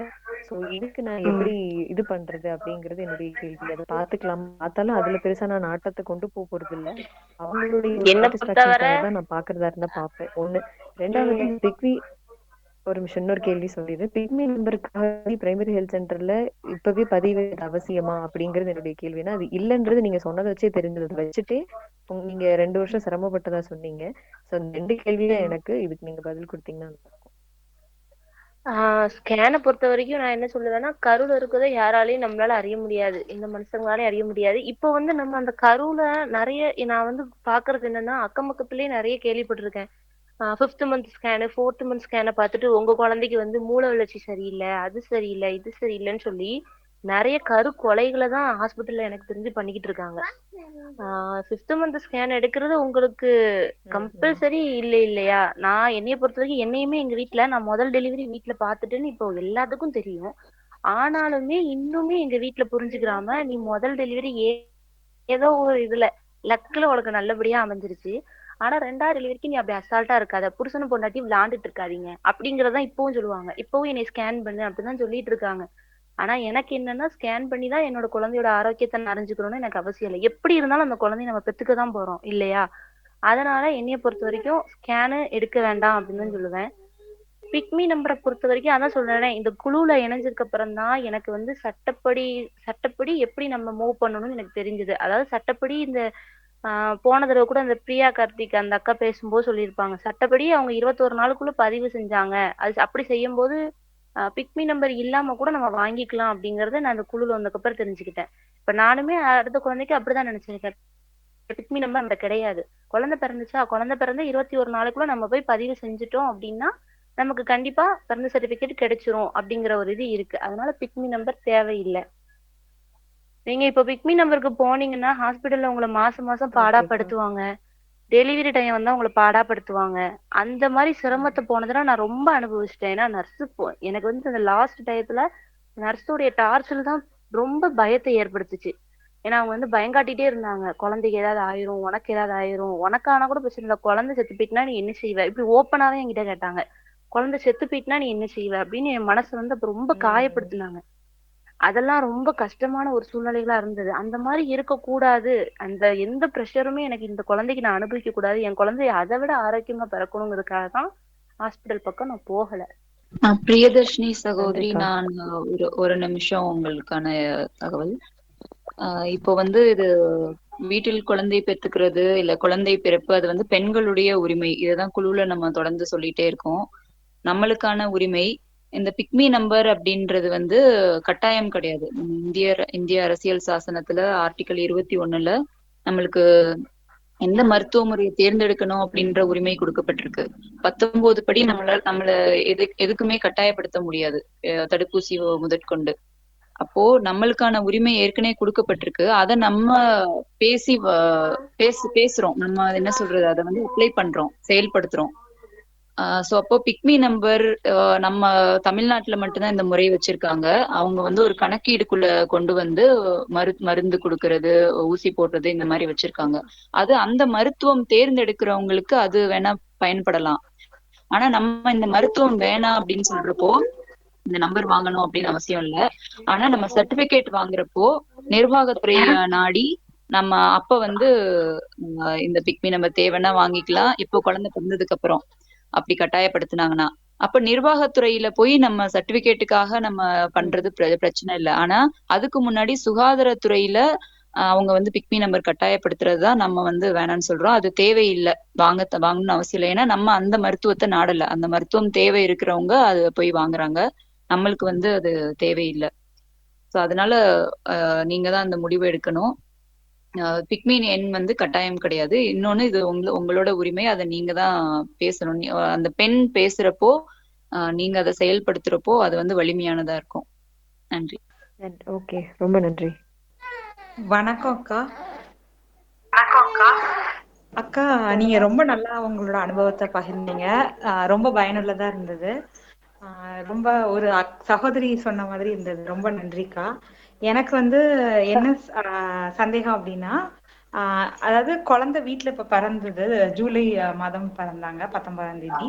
அதாவது சுத்தி இருக்கிற சொந்தக்காரங்க இருக்கிறாங்களா, மெயினா வந்து நம்மளோட பேரண்ட்ஸ், ரொம்ப க்ளோஸ் சர்க்கிள்ல இருப்பாங்க இல்லையா, நம்ம ஃபேமிலி மெம்பர்ஸ், அவங்க எல்லாமே தினம் தினம் வந்து சும்மா நீ இது பண்ற, நீ பண்ணதே தப்பு, நீ பண்ணதே தப்பு, இப்ப பண்ணிட்டு இருக்கிறது தப்பு, அந்த மாதிரி நம்மள வந்து ஒரு மாதிரி குத்தி பேசுறாங்க. ஒரு மாதிரி பேசும்போது அதை கடக்கிறதுக்கான மனநிலை, மன தைரியம் வந்து எனக்கு குறைவா இருக்கிறதா உணர்றேன்க்கா. அதுக்கு நீங்க கடந்தத சொல்லும்போது என்னோடது விட நீங்க கடினமானதை தான் நீங்க கடந்திருக்கிறீங்க. ஆனா நீங்க வந்து தைரியமா இருக்கிறீங்கக்கா. சோ உங்க சகோதரிக்கு வந்து தைரியம் ஊட்டுறதுக்கு ஏதாவது சொல்லுங்கக்கா. அதாவது தைரியம் இந்த ஊட்டுறதுக்கு சொந்தக்காரங்களை நானும் வந்து நான் அஃபெக்ட் ஆகாம கடக்கணும். அவங்களை எப்படி ஃபேஸ் பண்றதுன்னு எனக்கு தெரியலக்கா. அதுக்கு எனக்கு டிப்ஸ் வேணும்க்கா. அவங்க கிட்ட நீங்க வந்து எதையுமே விளக்கணும்னு நினைச்சீங்கன்னா விளக்க முடியாது. இப்ப என்ன இப்பவுமே என்னுடைய அம்மா, என்னுடைய அப்பா, என்னுடைய அக்கா, தங்கச்சி யாருமே என்னைய வந்து இந்த விஷயத்துல ஏத்துக்கிற மாட்டாங்க. இப்ப வரைக்கும் என்னைய உங்கள்ட்ட பேசுறாங்க இல்லையா, அதே போலதான் நீ பண்ணது தப்பு. அன்னைக்கு ஏதாவது ஒரு தப்பு நடந்ததா நீ என்ன செஞ்சிருப்ப, இன்ன வரைக்கும் உன் குழந்தைக்கு நீ தடுப்பூசி போடாம இருக்க, அது இப்ப தெரியாது, நாளை பின்ன உன் பிள்ளைக்கு ஏதாவது ஆகும்போதுதான் தெரியும்னு வேதனைப்படுத்திட்டே தான் இருப்பாங்க நம்மள. நம்ம வந்து அவங்க பேசும்போது ஒண்ணு நம்ம அவங்கள அவாய்ட் பண்றது நல்லது, இன்னொன்னு அவங்க கிட்ட விளக்க கூடாது. போட்டியா ஊசி போட்டியா அப்படிங்கிறோமா, ஆமா போட்டுட்டேன் அப்படின்னு சொல்லி நம்ம சமாளிச்சுட்டு போயிடணும். இப்பவுமே நான் ஊருக்குள்ள எல்லாத்தையும் ரிலேட்டிவ்ஸ் எல்லாம் நான் ஹாஸ்பிட்டல் போறேன், செக்அப் பார்க்கேன் அப்படின்னு தான் ஏமாத்தி வச்சிருக்கேன். ஏன்னா நம்ம அப்படி சொல்லல அப்படின்னா நம்மள கூட கொஞ்சம் கஷ்டப்படுத்துவாங்க இல்லையா, அதுக்காகவே நான் அப்படி சொல்லி வச்சிருக்கேன். நீங்களும் இதே மாதிரியே ஃபாலோ பண்ணிக்கோங்களேன். ஆஹ் மனதைரியத்தை நீங்களாவே வர வச்சுக்கிறது தான் பெஸ்டா இருக்கும். புரியுதுங்கக்கா. ஏன்னா அது வந்து நம்மளுடைய விஷயம்தான். என்னோட குழந்தைக்கு இப்ப அவங்க பேசுறாங்க அப்படிங்கிறதுக்காக நம்மளுடைய நிலைமையை நம்ம மாத்திக்க முடியாது இல்லையா. கண்டிப்பா. அதனால நீங்க வந்து அவங்க என்ன பேசினாலும் அவங்க கிட்ட எதையுமே வெளிக்காட்டிக்கிறாதீங்க. நம்ம தடுப்பூசி போடல நம்ம ஓப்பனா அவங்க கிட்ட சொல்லும் போது அவங்க கூட கொஞ்சம் பேசுவாங்க. புரியாதவங்க கிட்ட நம்மளால புரிய வைக்க முடியாது. நம்ம ஆமா போட்டுட்டோம்ப்பா அவ்வளவுதான், ஆனா போட்டுட்டேனே உங்களுக்கு தெரியுமோ அப்படின்னு கேட்டு நான் சமாளிச்சிடறேன். நான் இப்படித்தான் சமாளிச்சுக்கிட்டு இருக்கேன் இப்ப வர. எனக்கு அந்த 6 சுத்தி months இருக்கிற ரிலேட்டிவ்ஸ் சமாளிக்கிறது எளிமையா இருக்கு. மெயினா அம்மா அந்த வீட்டுக்குள்ளேயே இருக்கிறாங்க இல்லையா, அவங்க டெய்லி டெய்லி வந்து நீ தடுப்பூசி போட மாட்டேங்கிற, சளி பிடிச்சிருக்கு நீ வச்சிருக்கிற, அந்த மாதிரி நீ பெத்ததே தப்பு, இப்ப வளர்த்ததும் வணக்கம்மா, தப்பு. வணக்கம்மா, வணக்கம். ஒரு நிமிஷம்மா. கடைசியா பேசின 2 சகோதரிகளுக்கும் 2 பேருமே கொஞ்சம் பொறுமையா சொல்றது கவனிங்க. அதாவது வந்து சரிங்க. இங்க வந்து நம்ம அனுபவத்தை பகிர்ந்துட்டு இருக்கிறோம் இல்லைங்களா. அனுபவத்தை பகிரும்போது அதுக்குள்ள வந்து எல்லாத்தையுமே அவங்க பகிர்வாங்க. அதாவது சூழலை எப்படி கடந்து வந்தோம் எல்லாத்தையும் பகிர்வாங்க. அது அது வந்து அவங்களுக்கான சூழல், சரிங்களா. அது ஒருத்தருக்குமே வந்து யூனிக் தான், ஒருத்தருக்குமே வந்து தனித்துவம் தான். அதை வந்து நீங்க உங்க வீட்டுல எப்படி அப்ளை பண்ணலாம்னு நீங்க வேற யார்ட்டையும் கேட்கறது வந்து சிறப்பு கிடையாது, சரிங்களா. புரியுது. உங்க வீட்டு ஆட்கள், உங்க வீட்டு சூழல் வந்து உங்களுக்கு மட்டும் தான் தெரியும். உங்களோட நமக்கு தள்ளி இருக்க நமக்கு தெரிய போறது இல்லைல்ல. இப்போ ஒரு சிச்சுவேஷன்னா நான் எப்படி கடந்து வந்தேன், இங்க இருக்க மற்ற சகோதரர்கள் எப்படி கடந்து வந்தாங்கன்னு அந்த கடந்து வந்த பாதையை சொல்லலாமே தவிர, அது நீங்க ஒரு சூழல் சொல்லி அந்த சூழலை எப்படி கடக்கிறது அப்படிங்கிறது வந்து சரியான முறை இல்லை. கடைசியா பேசின 2 சகோதரியுமே சொல்றேன், அக்குபஞ்சர் படிச்சிருக்கீங்க, உடல் வாழ்வியல் பத்தி தெரியும், தொடர்புல இருக்கீங்க, குழுவை கடந்த 1 வருஷமா இருக்கீங்க. நீங்க வந்து சொல்லக்கூடிய இடத்துக்கு உயரணும் அப்படிங்கறதான் மேலான விருப்பம், சரிங்களா. இன்னும் கேட்கக்கூடிய நிலைமையிலே நம்ம இருந்துட்டு இருந்தோம்னா எப்ப சொல்லக்கூடிய நிலைமைக்கு வர்றது, சரிங்களா. அதனால நான் வந்து இது சொல்ற காரணம்னா நம்மோட சூழல் நமக்கானது. அந்நேரம் அதை கடக்கக்கூடிய ஞானம் நமக்கு வழங்கப்படும் அப்படின்னா அதுல உள்ள விஷயத்த நம்ம புரிஞ்சுக்கணும். அவங்க சொல்றாங்கிறதுக்காக நம்ம காயப்படுறதோ நம்ம சூழலுக்குள்ள விழுந்துட்டோம்னா கடைசி வரைக்கும் நம்ம விழுந்துதான் கிடக்க முடியும். அப்ப இன்னுமே வந்து நம்மளோட புரிதல் நம்ம ஆழப்படுத்திக்கணும் அப்படிங்கறதான் விஷயம். வீட்லயே குழந்தை பெத்துக்கிட்டாலும் இப்போ கேள்விகளை இப்ப அந்த சகோதரி அவங்க சூழலுக்கு தகுந்த மாதிரி சமாளிக்கிறதா சொன்னாங்க. இப்போ ஒருத்தரும் அதே மாதிரிதான். இப்போ எங்க வீடுகளை பொறுத்த வரைக்கும் ஆரம்பத்துல பயங்கர டார்ச்சர் இருந்தாலும் இப்போ வந்து கேள்வி கேட்க மாட்டாங்க. இவங்கன்னா இப்படிதான் இருப்பாங்க அப்படிங்கிற தன்மைக்கு வந்து வந்தாச்சு இல்லையா. அதே மாதிரிதான் வந்து நீங்க உங்க சூழலை சொல்லி இன்னொருத்தவங்களுக்கு என்ன விடை அப்படின்னு கேட்கறத விட சொல்ற அனுபவங்கள்ல இருந்து உங்களுக்கானதா எப்படி மாத்திக்க முடியும் அப்படின்னு மட்டும் நீங்க பாருங்க, சரிங்களா. நல்லதுமா. புரியுதுங்கக்கா. வேற கேள்விகள். ஹலோ, சொல்லுங்கம்மா. தமிழ். ஹலோ, வணக்கம். என்னோட பேர் தமிழரசி. முதல்ல ஃபாத்திமாக்காக்கு நன்றி சொல்லிக்கிறேன். இதே மனதைரியம் தான் நானும் இருந்தேன். எனக்கு வந்து என்ன டவுட்னா, இப்போ எனக்கு ஃபர்ஸ்ட் வந்து குழந்தை நின்று 3 monthsல அபார்ஷன் ஆயிடுச்சு. செகண்ட் வந்து அதை நல்லபடியா பெத்தெடுக்கணும்னு சொல்லிட்டு பிளான் பண்ணும்போது அந்த செகண்ட் குழந்தையும் எனக்கு 2 monthsலயே லைட்டா ப்ளீட் ஆக ஆரம்பிச்சது. 1 week. அதுக்கப்புறம் ஹாஸ்பிட்டல் போனா இப்போ உயிரோட தான் இருக்கு, இப்போதைக்கு உயிரோட இருக்கு, இதுக்கப்புறம் எப்படி இருக்குன்னு தெரியல, நீங்க அபார்ஷன் பண்ணது நல்லது சொன்னாங்க. அப்போ என்ன எனக்கு தோணுச்சுன்னா, இது வந்து லைட்டா ப்ளீடு தான் ஆகுது. இது வந்து இது பண்ணக்கூடாதுன்னு சொல்லிட்டு, நம்ம எப்படியாவது காப்பாத்தணும்னு சொல்லிட்டு, இந்த குழந்தையாவது காப்பாத்தணும்ன்ட்டு நானு அத வந்து யார்கிட்டயும் சொல்லாம கடவுள் மேல பாரத்தை போட்டு நல்லபடியா பெத்தெடுத்தேன். ஆனா எந்த ஊசியுமே போடல என் பையனுக்கு. இப்பவும் சரி, குழந்தை பொறந்ததுக்கு அப்புறம் சரி, எந்த ஊசியும் போடாம என் கணவர் கூட தெரியாம இன்னும் நான் வச்சிருக்கேன். இதுக்கு இப்ப செகண்ட் குழந்தைக்கு வந்து நாங்க பிளான் பண்றோம். அப்போ வந்து இந்த வீட்லயே குழந்தை பிறந்தாலும் நம்ம வந்து பர்த் சர்டிபிகேட் அப்ளை பண்ணும்போது கணவர் வந்து கூட கண்டிப்பா இருக்கணுமா, இல்ல அவர் இல்லாமலே நம்ம அப்ளை பண்ணி வாங்க முடியுமான்றது என்னோட கேள்வி. நான் அவருக்கு வந்து இது வரைக்கும் எனக்கு தெரியாது. நான் குழந்தைக்கு ஊசி போட்டிருக்கேன்னு தான் அவர் நினைச்சுன்னு இருக்காரு. குழந்தைய கருவா இருக்கும் போதும் சரி, குழந்தை பிறந்ததுக்கு அப்புறம் சரி. இது வரைக்கும் யாருக்குமே தெரியாம நான் வந்து மேனேஜ் பண்ணிட்டு இருக்கேன். செகண்ட் பேபிக்கு அந்த மாதிரி பண்றதுக்காக நான் ஹாஸ்பிட்டல் போகாம வீட்ல பிறந்தாலும் ஹஸ்பண்டோட இது இல்லாம சர்டிபிகேட் வாங்க முடியுமான்னு வந்து எனக்கு கேள்வி. ஹலோ ஆர்லி அக்கா, இதுக்கு நீங்களே பதில் சொல்லுங்களேன். தமிழரசி, சிறப்புமா. சொல்லுங்க. உங்களுடைய எண்ணம் சிறக்க வாழ்த்துக்கள். இப்ப வெங்கடேஷ் சகோதரி ஒரு விளக்கம் கொடுத்தாங்க பாத்தீங்களா, இந்த நம்மளோட மருத்துவ உரிமை நமது தேர்வு ஆர்டிகல் 21 பத்தி சொன்னாங்க. அப்போ அந்த ஆர்டிகல் 21 மருத்துவ உரிமை பத்தி சொல்லும்போது, நம்ம அம்மா இல்லையா, நம்ம குழந்தை பிறப்பு எப்படி இருக்குன்னு தீர்மானிக்கிற முதல் பொறுப்பு வந்து நமக்கு தான், உரிமையும் கூட. சரிங்களா? கணவர் வந்து விருப்பமுள்ள கணவரா இருந்தா துணை நிக்கலாம், அவ்வளவுதான். அப்படி இல்லாத பட்சத்துல அவருக்கே கூட அங்க வேலை இல்லை. சரிங்களா? அப்போ வந்து இது தாய் சார்ந்து நம்ம எடுக்கக்கூடிய முடிவு, நம்மளோட உரிமையும் கூட. நீங்க அதை பத்தி யோசிக்கவே வேண்டாம். ஏன்னா பிறப்பு சான்றிதழ் அப்ளை பண்ணும்போதே பாத்தீங்கன்னா திருமதின்னு போட்டு நம்ம பேரை போட்டு பின்னாடி அவர் பேரை போட்டு தான் அப்ளை பண்றோம். சரிங்களா? அதனால நீங்க அதை பத்தி எல்லாம் இப்ப யோசிக்கவே வேண்டாம். ரொம்ப சிறப்பான பிள்ளை பேர் வந்து உங்களுக்கு வீட்டில் நடைபெற வாழ்த்துக்கள். நிறைய சகோதரிகளுக்கு வந்து அதாவது வீட்டுக்காரர் சப்போர்ட்டே இருக்காது. நீங்க வேலைக்கு போயிட்டு வாங்க, அனுப்பி நான் நல்லா இருக்கேன், நீங்க வேலைக்கு போயிட்டு வாங்க. இல்ல இருந்தாலும் நான் வந்து வீட்டுலதான் பெத்துப்பேன் அப்படின்னு இப்போ வரைக்கும். செகண்ட் குழந்தை பிறந்தாலும் வீட்டுலதான் பெத்துப்பேன்னு அவருக்கே தெரியாம கூட பெத்துக்க வாய்ப்பு இருக்கு. அந்த மனநிலை இருக்கு. இல்ல அப்படி நடந்திருக்கு. கணவரை அனுப்பி விட்டுட்டு வீட்டுல என்னோட கணவர் வெளிநாட்டுல இருக்காரு. அதனால எனக்கு கொஞ்சம் பயம் கிடையாது. கூட இருந்தா வந்து மாட்டிக்குவேன். வெளிநாட்டுல இருந்தால வீட்டுல அம்மா வச்சு எப்படியாவது சமாளிச்சிடுவேன். இல்ல அப்படி இப்ப உங்ககிட்ட பேசிட்டு இருக்காங்க வெங்கடேஸ்வரி சகோதரி, அவங்களே அப்படிதான். என்னோட கணவருக்கு வந்து விருப்பம் இல்ல முதல் குழந்தைக்கு. அப்போ வந்து வீட்டுலதான் இருக்காரு அவரு. எனக்கு கொடி சுத்தி இருக்குன்னு சொல்லி ஸ்கேன்ல சொன்னாங்க, 2 தடவை கொடி சுத்தி இருக்கு, அதனால நானு மருத்துவமனையில தான் சேர்ப்பேன் அப்படின்ற மாதிரி பிடிவாதமா இருந்தாங்க. அதனால இது என்னோட உடல், என்னோட உரிமை. உடம்பு முடியாம நான் படுத்திருந்தேன்னா யாரும் பார்க்க மாட்டாங்க, குழந்தைய யார் பாப்பா அப்படின்ட்டு நான் வீட்டுலதான் பெத்துப்பேன் அப்படின்னு நான் மனசுக்குள்ள தீர்மானமா இருந்தேன். கணவர் வீட்டுலதான் இருக்காரு. வலி வந்தப்போ நான் ஒரு வார்த்தை பேசல, கத்தல, எதுவும் பண்ணல. ஏன்னா கத்துனா வெளியே தெரிஞ்சிரும். ஆனா என் கணவர் என் கூட இருக்கணும்ன்ற விருப்பத்தை மட்டும் வச்சிருந்தேன். கரெக்டா குழந்தை வெளியே வராங்க, அப்ப உள்ள வராங்க.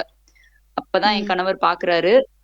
அவ்வளவு எளிமையா இருந்தது என்னோட குழந்தை பிறப்பு. என் கணவர் என்ன அனுமதி இல்லாம நான் பெத்துக்கிட்டேன். அதுக்கப்புறம் அவங்க ஓகே ஆயிட்டாங்க.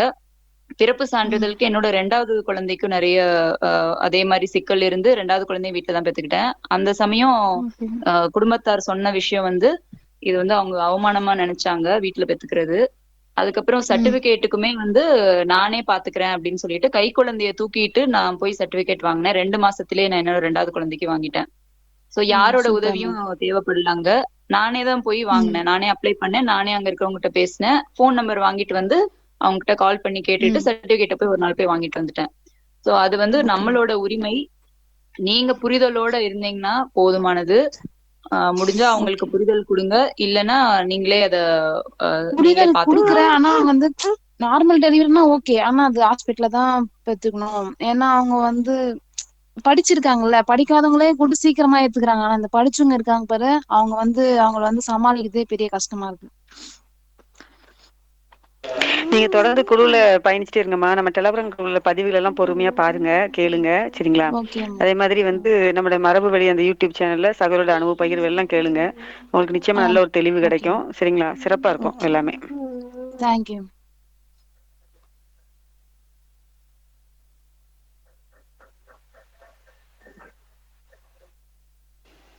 இன்னும் யாரோ ஒருத்தவங்க ஹேண்ட் ரைஸ் பண்ணிருக்காங்கம்மா. Home makers save nature. Ma'am. அருளியக்கா, நான் ராஜலட்சுமி பேசுறேன் காஞ்சிபுரத்துல இருந்து. யாருமா? அருளியக்கா, நான் ராஜலட்சுமி பேசுறேன் காஞ்சிபுரத்துல இருந்து. சொல்லுங்கம்மா சொல்லுங்க. நான் குழுவுல குழுவுலயும் இருக்கேன், 2வது குழுவுலயும் இருக்கேன். ஒரு 2 நாளைக்கு முன்னாடி நான் ஒரு வீடியோ போட்டிருந்தேன். என் பையனுக்கு வந்து ஒரு மாதிரி தழும்பா இருக்கு அப்படின்னு சொல்லிட்டு ஒரு வீடியோ போட்டு இருந்தேன்.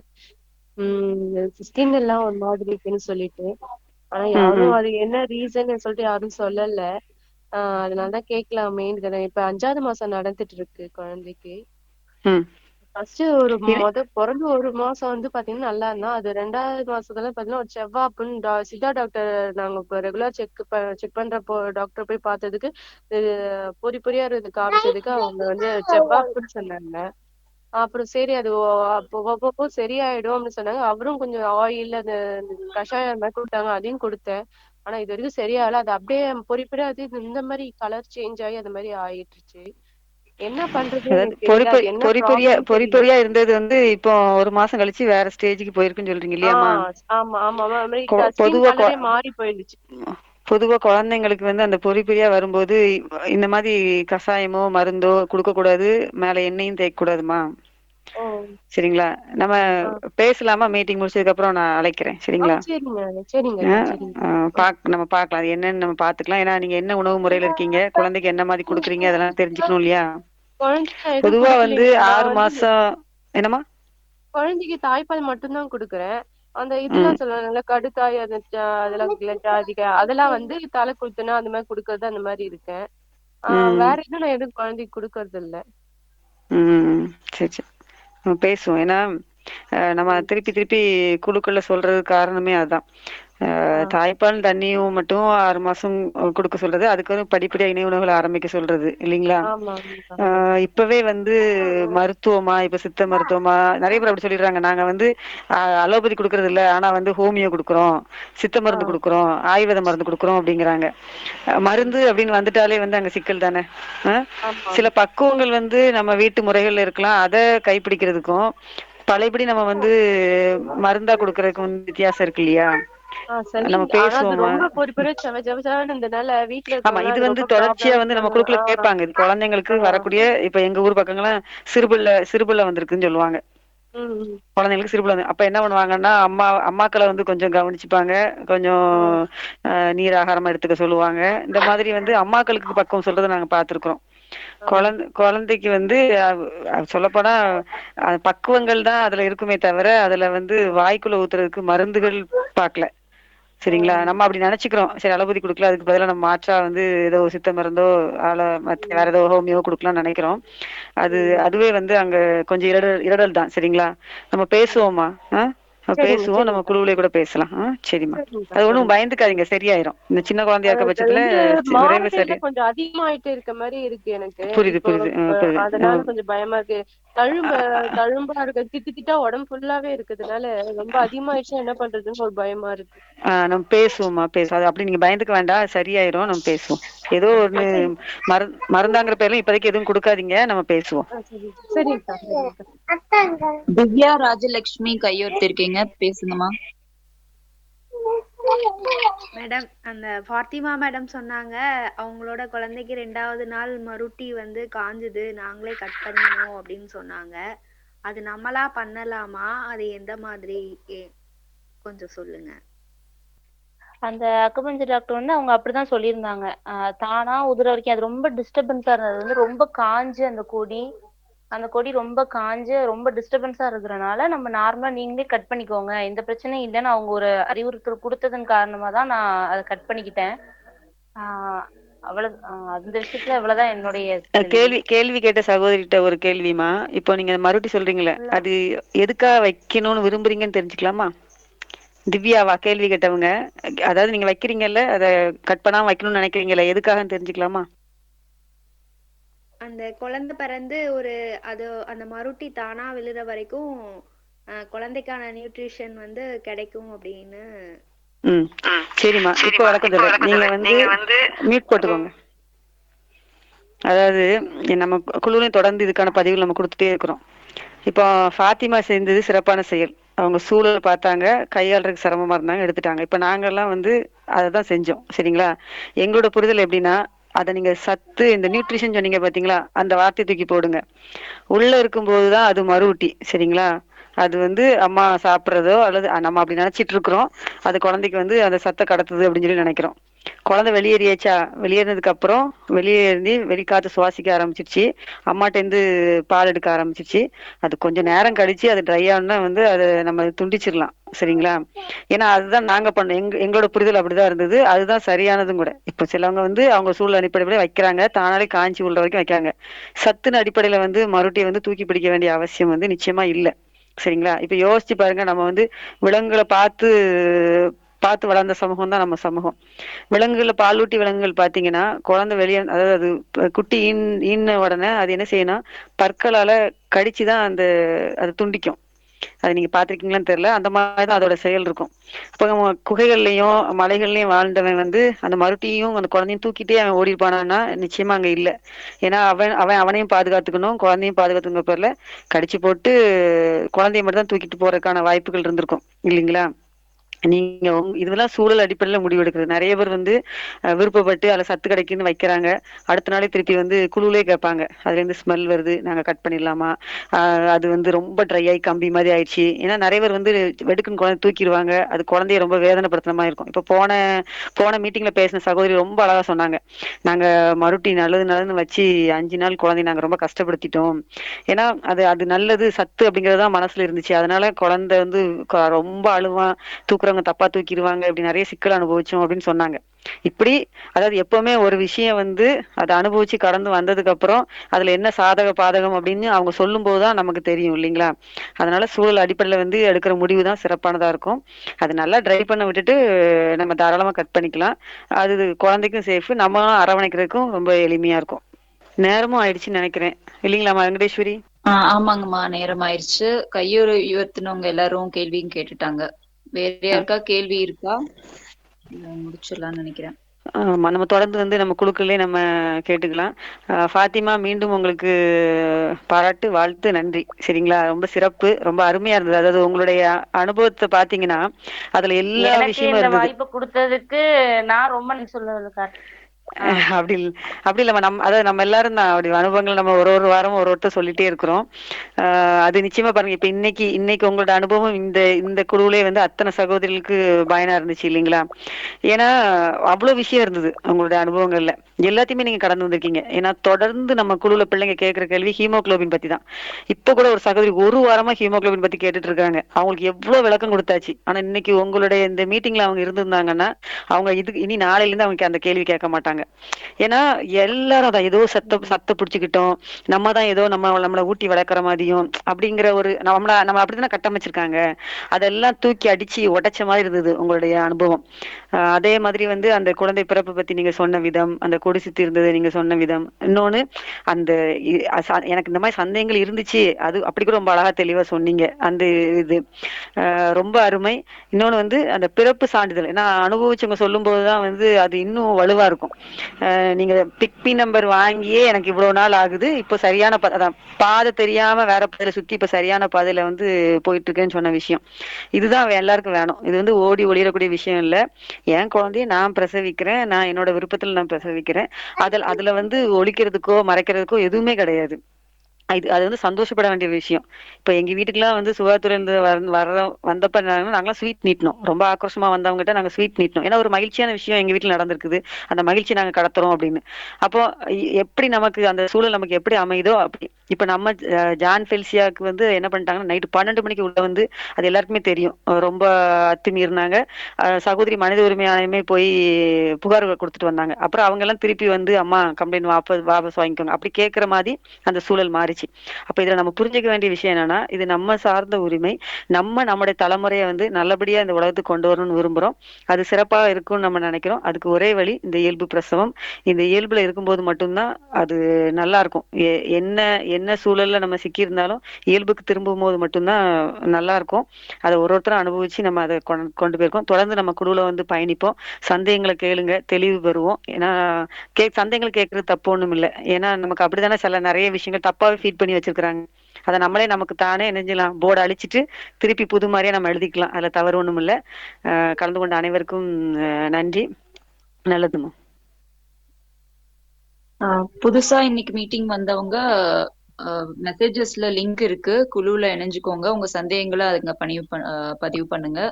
அனைவருக்கும் நன்றி. ஃபாத்திமா, நீங்க உங்களோட பிள்ளை பேர் அனுபவம் அப்புறம் உங்களோட உரிமைய சரியா பேசுனீங்க. எல்லா கேள்விகளுக்கும் சிறப்பா பதில் சொன்னீங்க. ரொம்ப நன்றிமா, உங்களோட அனுபவத்தை பகிர்ந்ததுக்கு நன்றி. கலந்து கொண்ட அனைவருக்கும் நன்றி. இந்த மீட்டிங் இதோட நிறைவுபடுது. நன்றி.